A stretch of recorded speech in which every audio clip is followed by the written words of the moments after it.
1981년에 이 인물이 대통령에 취임하면서 CIA는 다시 힘을 얻게 되었습니다. 과연 이 인물이 누굴까요? 1981년에 대통령에 취임했던 로널드 레이건. 레이건 대통령은 철저한 보수주의자 또는 반공주의자였습니다. 보수의 아이콘. 정확한 표현이죠. 보수의 아이콘. 이런 레이건의 태도를 풍자한 만평 하나가 있는데 같이 들여다볼까요? 네. 소련은 뭐 거의 뭐 이불 왕국이네. 잘 보셨습니다. 소련을 악의 제국이라고 이제 불렀고요. 굉장히 적대시했죠. 또 그런 태도를 나타내듯이 캘리포니아 쪽, 여기 캘리포니아 주지사 출신이었기 때문에 카우보이. 카우보이 옷을 입고 당장이라도 총을 빼들 것 같은 것처럼 묘사가 돼 있죠. 자, 그런데 여기 중앙 아메리카를 차지하고 있는 한 인물이 보입니다. 혹시 누군지 감을 잡으실 수 있을까요? 누구야? 아까 봤던 분 아닌가? 바로 니카라과의 다니엘 오르테카라고 하는 대통령입니다. 그림 잘 그렸네. 이렇게 보니까 똑같이 생겼네. 똑같아요. 니키라과의 대통령이라고요? 니카라과. 니카라과. 니카라과라는 나라가 있어? 예. 오늘의 세 번째 여행. 와, 가시죠.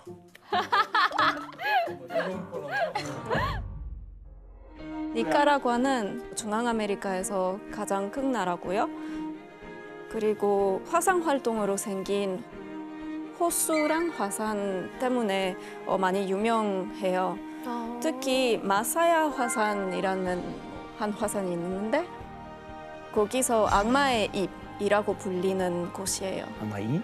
악마의 입. 네. 니카라과는 레이건 대통령이 가장 관심을 쏟는 라틴 아메리카 국가였다고 보시면 됩니다. 그 레이건 대통령이 니카라과에 왜 관심이 많았던? 특히 레이건 대통령은 소련이 니카라과를 통해서 미국에 심각하게 위협을 줄 수 있다. 이렇게 생각했습니다.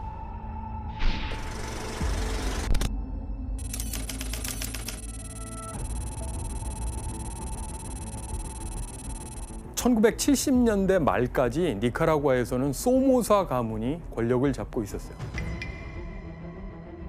아버지, 큰아들, 작은아들이 연달아 집권을 하면서 무려 43년간이나 가족 독재를 펼친 건데요. 그런데 이 다니엘 오르테가를 중심으로 한 세력이 그 가족 독재에 반대하는 대중혁명을 주도했고요. 그 세력을 가리켜 산디니스타라고 부릅니다.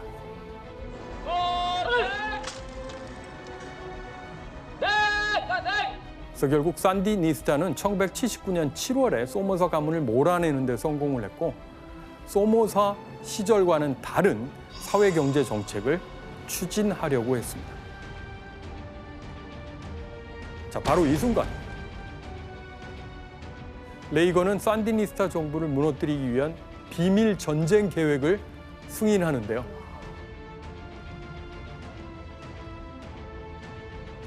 로널드 레이건 서명 있어요. 바로 정확하게 보셨습니다. 과연 어떤 비밀 공작을 니카라과에서는 펼쳤을까요? 정규 산디니스타 군을 공격하여 방어 태세로 몰아넣는다. 산디니스타의 주요 무기를 파괴하기 위해 헬리콥터, 항공기, 탱크, 장갑형차, 수송차, 포병 및 수송에 집중한다. 이거 진짜 공식 승인이네. 예. 자, CIA는 그렇게 산디니스타에 반대하는 세력들을 접촉해서 자금과 물자를 전폭적으로 지원하게 된 것이죠. 이렇게 미국의 전폭적인 지지를 받은 세력은 콘트라라는 반군 단체로 재탄생하게 되는데요.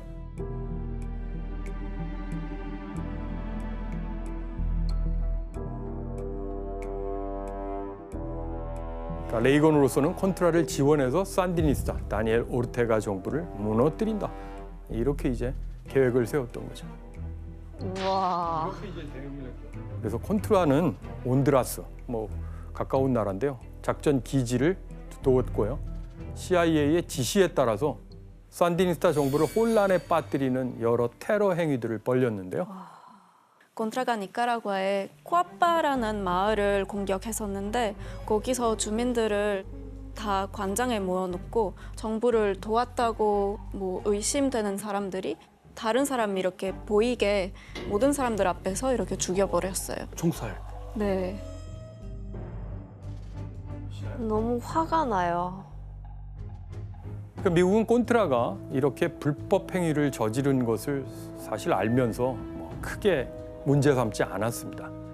심지어 콘트라가 마약 운송, 유통 뭐 여기에 이제 손을 대기 시작한 것이죠.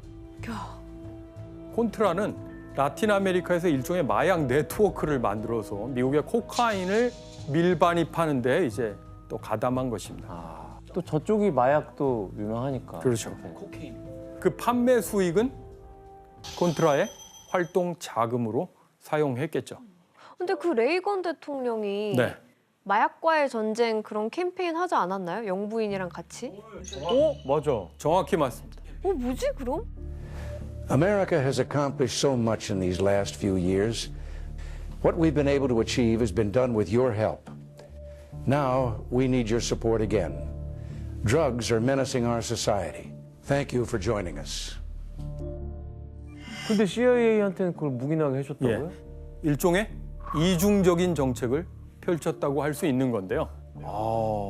그래서 레이건의 말하는 생각 속에는 바로 공산주의의 퇴치가 마약의 퇴치보다 더 중요하다. 특히 CIA 관계자들은 그렇게 생각했습니다. 근데 저희 방송 괜찮나요? 이거 CIA가 보면 안 되는 거 아니야? 아니 근데 뭐 문서도 다 지금 공개됐으니까. 비밀 문서였다가 해제된 문서에 기반해서 하고 있기 다뤄도 때문에 되는 거죠? 예, 우리가 피해 나갈 구석은 있다고. 들으면 들을수록 이거 괜찮나 싶네. 그런데 레이건의 이런 은밀한 행보가 언론에 의해서 폭로되는 사건이 발생합니다. 미국 의회가 깜짝 놀랐고요. 레이건의 이런 개입에 제동을 걸었습니다. 그래서 미국 하원에서는 1982년 12월에 콘트라에 대한 지원을 금지하는 법안을 통과시켰는데요. 그 당시 하원 표결이 무려 411대 0. 411대 0. 뭐 일방적이고 압도적인 표차였죠. 이걸 하지 말라라고 하는 강력한 신호를 미국 하원이 이제 제기한 겁니다. 하지 말아야죠, 그거. 과연 레이건이 멈췄을까요? 멈춰야죠. 그렇게 말씀하시는 거 보니까 안 멈췄을 것 같은데요. 자, 이제 레이건은 의회를 피해서 의회 몰래 콘트라를 지원할 수단을 강구하기 시작했는데요. 아니, 모두가 반대하는데. 결국 드러나기로는 한 달 뒤인 1983년 1월 니카라과 동부 해안 쪽에 5개 항구에 폭발 사건이 벌어졌는데요. 그 폭발은 누구 때문이다? CIA의 비밀 요원이 설치한 폭탄과 관련이 있다라고 하는 사실이 드러난 거죠. 그래서 아까 안경 쓴 인물 니카라과의 오르테가 대통령은 어떻게 해요? 레이건이 니카라과에서 추악한 전쟁, 아주 더러운 전쟁을 펼치고 있다고 화를 내면서 미국을 국제사법재판소에 제소하기까지 합니다. 또 국제사법재판소는 이것이 엄연한 국제법 위반이다, 일종의 전쟁 행위다라고 판결하면서 니카라과에 손을 들어주게 되죠. 결국 레이건의 니카라과 지원 정책, 콘트라 지원 정책은 궁지에 몰리게 되었습니다. 다 나라 안팎으로 이렇게 반대를 하고 압박을 주면 레이건 대통령도 이제는 그 콘트라를 그만둬야 되는 거 아니야, 활동을? 그만해야죠. 하지만 레이건은 비밀 공작이라는 게 제동을 걸리자 그럼 비밀 공작을 계속하기는 좀 어렵다. 합법적으로 지원하는 방법은 없을까? 그렇게 생각하게 됩니다. 와우. 합법적으로 지원?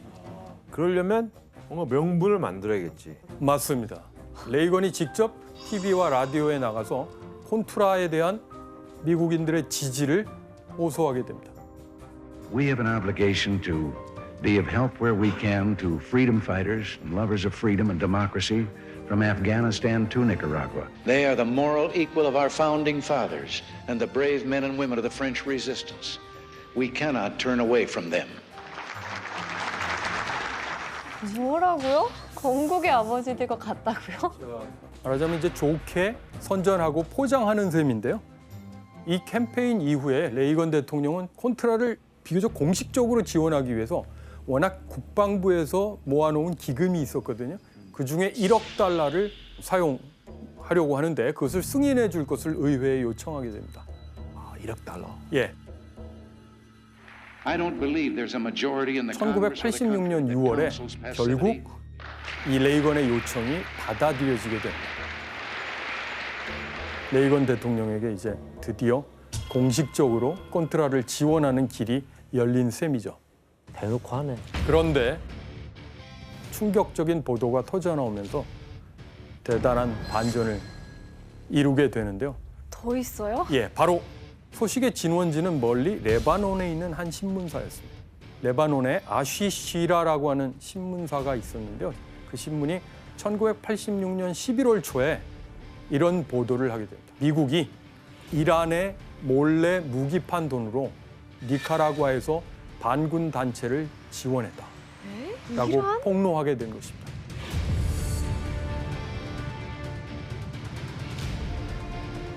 레바논이 나오고 이란이 나오고 또 니카라과가 나오고 많이 꼬이죠.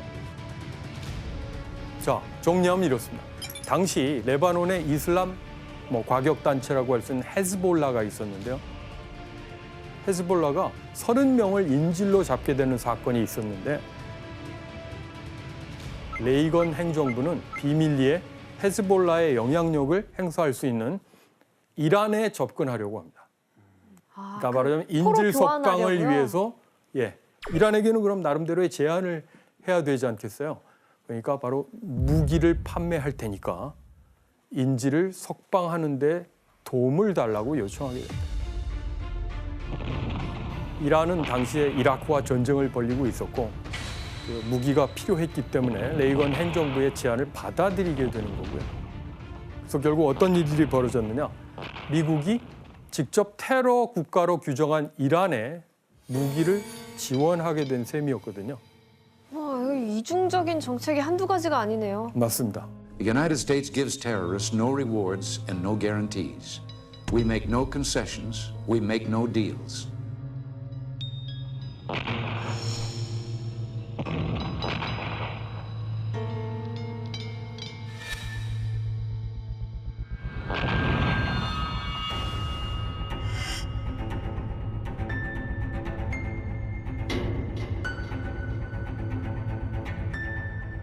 여론이 들끓는 가운데 의회가 나서서 1987년 5월 초부터 석 달간 이란 콘트라 청문회가 TV로 생중계되기까지 합니다.